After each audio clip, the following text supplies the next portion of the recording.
5 chichas que hoy en día son muy difíciles de encontrar en Panamá.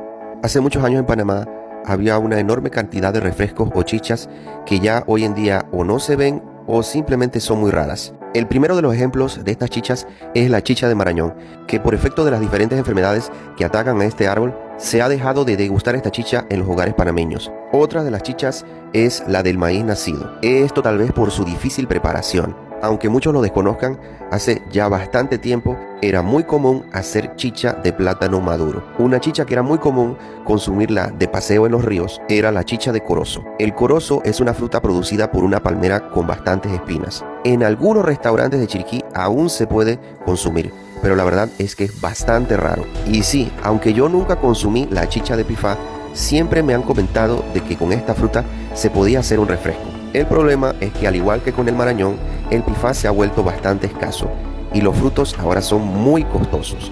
Ahora dime, ¿qué chichas consideras que se podrían agregar a este top? La temperatura más baja registrada en Panamá, según el Instituto de Meteorología, fue en Bajo Grande, Tierras Altas, provincia de Chiriquí. Esta temperatura fue registrada en 1981 y oscilaba entre los 2 grados Celsius. Sin embargo, en la cima del volcán Barú hay algunos guías que registran temperaturas por debajo de los 0 grados Celsius. He leído en alguna ocasión que ha bajado a menos 10 grados Celsius. Estas temperaturas tan bajas provocan daños serios en los cultivos en tierras altas, ya que se forma una capa de hielo en ellos. Boquete es uno de los pueblos más altos de todo Panamá. Para dar algo de contexto, el Valle de Antón está a unos 500 metros de altura, pero Boquete está por encima de los 1000 metros de altura y en algunos lugares por encima de los 2000 metros. Sin embargo, es en Tierras Altas Chiriquí donde se encuentran los pueblos más altos de todo Panamá, por encima de los 2300 metros de altura. En cuanto a distancia, probablemente Boquete se encuentre más cerca de San José, Costa Rica, que de la ciudad de Panamá. Ahora cuéntame, ¿conocías algunos de estos datos? 3 datos interesantes sobre los terremotos en Panamá. El 18 de julio de 1934 se registró el gran sismo de Puerto Armuelles, a eso de las 7:36 de la noche. Este es el sismo de mayor intensidad identificado en la provincia de Chiriquí y generó un tsunami local de intensidad moderada. El muelle quedó inutilizado y las pérdidas se cuantificaron por alrededor de 1.9 millones de dólares. A pesar de que Chiriquí es una de las provincias en Panamá donde se generan más sismos, el terremoto de mayor intensidad en la República de Panamá fue de 7.9 y su epicentro fue en San Blas. Este se registró el 7 de septiembre de 1882 en las horas de la madrugada. Dicho sismo provocó un tsunami que acabó con la vida de 75 personas. El primer sismo registrado en Panamá fue en 1621 y tuvo una magnitud de 6.9 en la escala de Richter. Ese sismo lo percibieron los habitantes de Panamá la Vieja. Murieron varias personas y se registró un pequeño tsunami. Ahora dime tú, ¿cuál es el sismo de mayor magnitud que has percibido? El 15 de agosto se celebraron 505 años de fundación de Panamá la Vieja. Sin embargo, creo que pasó algo desapercibido. Tuve la oportunidad de conversar con el doctor Juan Guillermo Martín, un experto que trabajó en las ruinas de Panamá la Vieja, y nos conversó de algo muy pero muy llamativo sobre los africanos que habitaron Panamá la Vieja. Encontramos una serie de adornos que están asociados con ropa lujosa que se llaman pasamanos, que son básicamente unos adornos elaborados con hilos de plata y de bronce, y que acompañaban la vestimenta de una persona. Y sorprendentemente muchos de esos elementos asociados además a población de origen africano. O sea que también está demostrando no todos los africanos o de origen africano eran esclavizados, sino que algunos de ellos tenían un estatus alto en la ciudad, eran dueños de esclavos y tenían control de algunas actividades comerciales. Hay que entender que Panamá Viejo estaba básicamente constituida por población de origen africano, en su mayoría. El tener esclavos significaba tener mucho dinero, porque pues era una inversión costosa que había que mantener, había que garantizarle la comida, había que garantizarle un lugar donde vivir. Entonces, pues había gente que simplemente no podía garantizar la manutención de los esclavos, y si no los podía vender, tenía que simplemente darles la libertad para que ellos se buscaran la vida. Otros con trabajo terminaban ahorrando y comprando su libertad. ¿Sabías que un estudio de la organización Ocean Clean Up catalogó a 7 de los ríos panameños dentro de los 1000 ríos más contaminados del mundo? Estos ríos son Río Abajo, Matías Hernández, Juan Díaz, Matasnillo, Caimito, la desembocadura del Océano Pacífico en el Canal de Panamá y, por desgracia para Chiriquí, el Río Nuevo y el Río Platanal. Sí, aunque usted no lo crea, 2 ríos chiricanos se encuentran en la lista de los 1000 ríos más contaminados del mundo. Pero, ¿qué está sucediendo en este país con el cuidado de los ríos? ¿Acaso las escuelas y colegios no están colaborando? Me causa mucha curiosidad escuchar a muchas personas decir que la educación panameña de antes era mucho mejor que la de ahora. Pues déjeme decirle que desde los adultos mayores que recibieron esta educación hasta los jovencitos de hoy en día han contribuido con la situación actual que presentan muchos de los ríos en Panamá.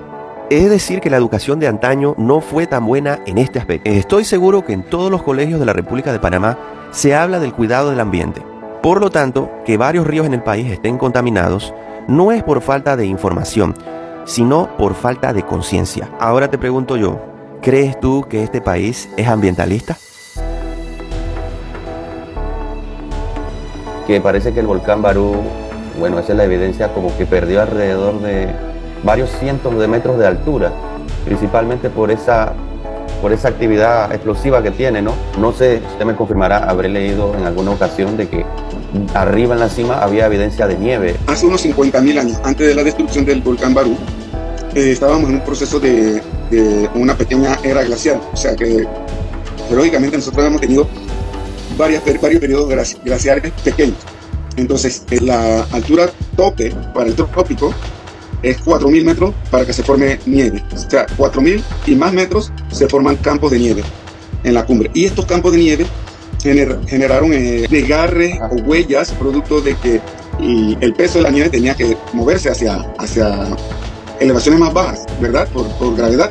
Y entonces rasgó la ladera del volcán, y en algunas regiones se pueden ver estos surcos muy claramente.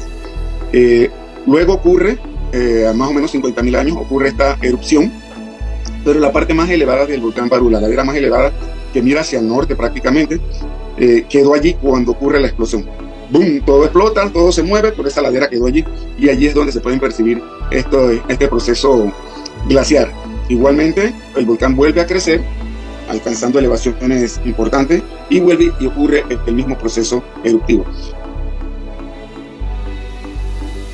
¿Cuán importante es Chiriquí para el resto del país? Para nadie es un secreto que Chiriquí es el granero de este país, pero ¿sabes en porcentaje lo que produce esta provincia? Los siguientes son porcentajes a nivel nacional. El 20% del arroz se produce en Chiriquí, se produce el 81% del poroto, el 90% del plátano, casi el 100% de papa, casi el 70% de la guanábana, el 95% de sorgo, que sirve para alimentar a aves. Prácticamente todo lo que es zanahoria, lechuga, fresa y repollo se producen únicamente en Chiriquí. El 85% de la leche grado A, que representa más o menos 115 millones de litros.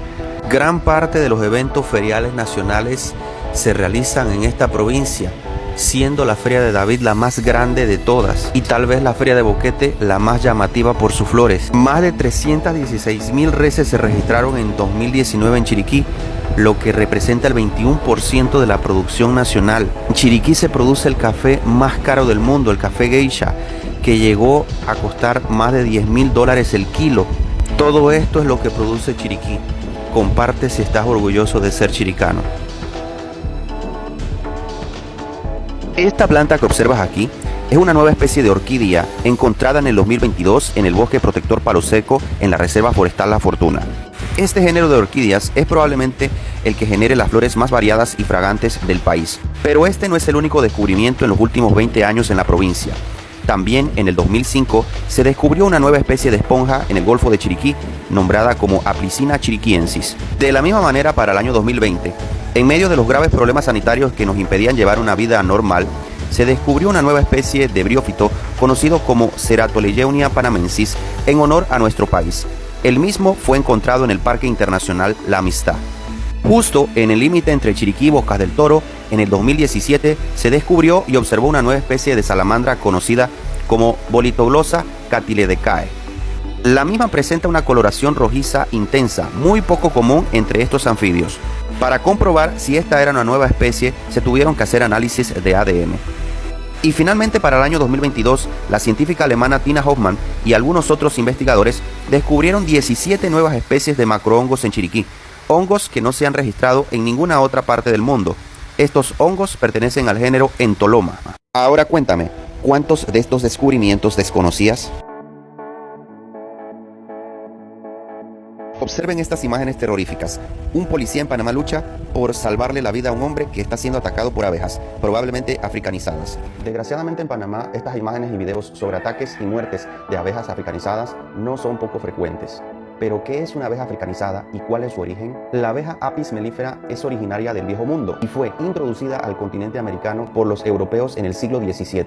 Tristemente, en 1956 pasó una desgracia. Unos investigadores en Brasil, intentando mejorar la raza, trajeron a la abeja africana Apis mellifera scutellata. Esta abeja es mucho más agresiva que la abeja europea. Un año después de estos experimentos, 26 colonias con las abejas reinas africanas originales escaparon, reproduciéndose de esta manera y mezclándose con las abejas europeas. Desde ese entonces, estas abejas africanizadas han llegado a varios países de América, obteniendo de esta manera una fama de asesina, a tal punto de ser odiadas tanto o más que las serpientes. Trayendo de esta manera un gran problema, porque si acabamos con nuestro principal polinizador, como lo son las abejas, también disminuirían nuestras fuentes de alimentos. Estamos claros que lo que se necesita es docencia, y en Chiriquí tenemos una organización llamada Be Nice, que se encarga principalmente de la educación sobre estas abejas. Allí, de seguro, si deseas saber más sobre ellas, te agendarán una cita. Finalmente, te agradezco que veas el video, te suscribas a mi canal de YouTube y me cuentes, ¿has tenido algún encuentro con abejas africanizadas?